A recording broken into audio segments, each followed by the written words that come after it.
memanggil setiap laki-laki yang kemudian menjadi suami, maka dikatakan dia adalah kepala, ya. Dan istilah kepala ini adalah ternyata paralel di situ dikatakan adalah kepala istri sama seperti Kristus adalah kepala jemaat. Nah, saudara-saudara, saat kita memasuki istilah akan kepala, apa yang ada di dalam pikiran kita? Seringkali yang muncul itu adalah kepala sekolah, ya toh? Sekolah ada kepalanya. Yuk, itu kepala kantor, ya. Nah, istilah kepala seringkali itu dia pasti berada di atas, dan orang itu pasti yang mengeluarkan akan peraturan, mengeluarkan akan instruksi, mengeluarkan akan berbagai hal yang sifatnya reward and punishment. Dia kepala bertanggung jawab untuk keberlangsungan dari sebuah organisasi, supaya organisasi itu boleh berjalan sesuai dengan tujuan yang diharapkan dari awal mula dibentuknya organisasi tersebut. Nah, saudara-saudara, pada dasarnya tidak salah jikalau pikiran kita menuju kepada kepala yang seperti itu. Karena seorang suami pun harus boleh menginisiasi, harus boleh mengorganisasikan segala sesuatu, harus boleh menyatakan reward and punishment, supaya keluarga itu boleh berjalan sesuai dengan apa yang Tuhan mau. Nah, tetapi jikalau kita memasuki akan bahasa asli dari bahasa Yunani, istilah kepala di situ atau kepale, maka kita memasuki suatu dimensi yang agak berbeda. Maka arti kepale itu adalah source ataupun sumber. Ya, jadi kalau itu adalah saya ganti menjadi sumber, hai istri, tunduklah kepada suamimu seperti kepada Tuhan, karena suami adalah sumber istri, sama seperti Kristus adalah sumber bagi jemaat. Dialah yang menyelamatkan tubuh. Nah, saudara-saudara, jikalau kita berbicara tentang sumber, apa sih artinya? Apa sih yang ada di benak kita? Bagaimana kita melihat arti daripada sumber itu? Hari ini kita sebagai jemaat, kita memiliki Kristus sebagai Tuhan. Maka saya mengerti, ada beberapa arti sumber bagi Kristus bagi saya secara pribadi. Dia Tuhan, saya jemaat. Ini yang kemudian nanti kita coba aplikasikan dalam hubungan suami kepada istri. Yang pertama, Kristus bagi saya sudah pasti sumber kehidupan. Amin. Bagi kita semua, Kristus bagi saya juga adalah sumber daripada kebenaran. Kristus bagi saya juga adalah sumber perlindungan. Kristus bagi saya juga adalah sumber, saya boleh katakan sumber segala-galanya. God is everything for me. Ya. Nah, saudara-saudara, seluruh jemaat berlindung di bawah kepemimpinan akan Tuhan kita Yesus Kristus. Dia adalah kepala, dia adalah sumber bagi jemaat. Kepada Dialah kita berlari untuk berlindung. Kepada Dialah itu adalah benteng yang kokoh, benteng yang teguh, perisai yang kuat, jangkar yang dalam, yang akan mengokohkan perjalanan setiap kita. Nah, kepada para lelaki yang berani menjadi suami, ya, itu namanya nekat, betul? Karena apa? Kepada para lelaki yang menjadi suami diberikan satu karunia, dan dalam karunia senantiasa pasti ada responsibility, pasti ada tanggung jawab yang harus kita pikul. Dan berkaca kepada kehidupan saya pribadi, saya telah belajar menjadi suami selama 21 tahun. Rasanya tidak mudah. Ada hari-hari di mana subuh pagi saya bangun, saya menangis, mengingat kegagalan saya sebagai suami, mengingat akan ketidakberhasilan saya sebagai seorang ayah, mengingat akan berbagai hal dalam hidup yang begitu sulit untuk saya boleh menangkan.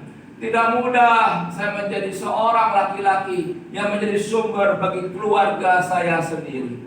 Saya tidak berbicara keluarga yang lain-lain yang saya tidak kenal, tetapi Tuhan telah percayakan kepada saya seorang istri dan 3 orang anak. Bagaimana saya boleh menjadi kepala? Itu artinya source, artinya sumber bagi keluarga saya pribadi. Nah, saudara-saudara, di sini membutuhkan kepada setiap laki-laki yang berani menjadi suami untuk setiap hari boleh memiliki hubungan yang intim dengan Tuhan Yesus Kristus. Karena jikalau dia tidak memiliki hubungan intim dengan Tuhan Yesus Kristus sebagai sang sumber, Bagaimana seorang suami bisa menjalankan diri peranan sebagai sumber? Itu impossible. Itu adalah mustahil. Maka saya belajar, semakin saya bergantung kepada Tuhan, semakin saya dimampukan untuk melakukan peranan yang maha sulit ini, yang tidak mudah ini. Contoh yang pertama, sumber kehidupan. Maka apa artinya? Itu adalah berbicara kehidupan datang dari makanan, daripada minuman, daripada sandang papan, dan berbagai hal yang kita butuhkan di dalam kehidupan di muka bumi ini. Artinya, kepada setiap laki-laki, dia harus bekerja dengan keras. Dia tidak boleh malas. Dia harus make sure bahwa di dalam rumah tangga ada makanan, ada uang sekolah, ada berbagai biaya yang datang. Dan dia sebagai laki-laki bergantung kepada Tuhan. Tuhan, aku adalah sumber perekonomian bagi keluarga ini. Aku tidak akan limpahkan kepada istriku, tidak akan limpahkan kepada anak-anakku, tapi aku berdiri di hadapan Tuhan, memohon pertolongan Tuhan. Tegakkanlah diriku, supaya kalau menjadi sumber kehidupan bagi keluarga ini. Nah, saudara-saudara, pandemik ini telah hampir 2 tahun melanda dunia. Perekonomian di banyak wilayah telah berhenti, telah menjadi decline. Tapi akhir-akhir ini kita boleh melihat ada satu nafas baru, ya, ada situasi yang baru. Kemarin setelah saya menyampaikan firman Tuhan di GKI Greenfield, lalu diajak pergi makan ke Sentra Pak. Teman-teman pasti tahu akan mall itu di Jakarta Barat. Aduh, tidak ada COVID di situ, ya. Ramai. Bedanya apa sih pada pakai masker aja? Oh iya, kita jadi sadar kita masih hidup di bawah bayang-bayang COVID.